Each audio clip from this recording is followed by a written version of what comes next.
që do ta bëjsha me respekt. Vetëvendosja dhe Kurti po i referohet argumentet, thotë po shkojmë në një situatë të tillë sepse opozita nuk ka prezantuar një kandidat. Që as PDK, as LDK, as AK, as Zonja Osmani nuk dojnë. A ka të drejtë në këtë qëndrim që e pozicionon vis-a-vis situatës politike dhe juridike në vend? Mendoj që Kurti duhet me i tregu Kosovës pse ka pas ma të rëndësishme me shku në zgjedhje ai se sa me zgjedh Osmanin presidente. Ai do të më jap këtë përgjigje Kosovës. Ai do të më tregu qytetarëve të vendit pse për te është më e rëndësishme me shku në zgjedhje se sa me zgjedh Osmanin presidente. Dhe t'i tregon Kosovës.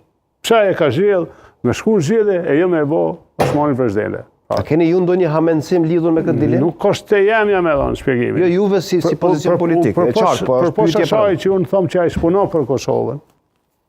Që vazhdoj me e thonë që ai nuk punon për Kosovën. Ai din domën që ja ka bo vendit.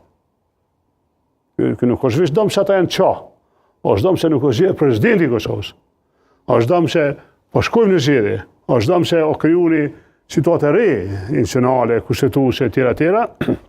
Unë shpresoj që është edhe mirë që po na çon zgjedhje, shpresoj pra dhe angazhohem që më në fund t'i japim Kosovës institucionet e vendit, mirë po ai duhet me i tregu Kosovës pse ai ka zgjedh mu prish me Osmanin, me shku në zgjedhje vetëm mos me bo atë president, o mirë me i tregu vend, s'ka din ai që na zhdim, pse ka ndodhur kështu, pse o konë ma mirë mi torturu edhe herë Kosovën, mi çu në zgjedhje, se sa me bo Osmanin president. Ai do të më thonë këtë përgjigje.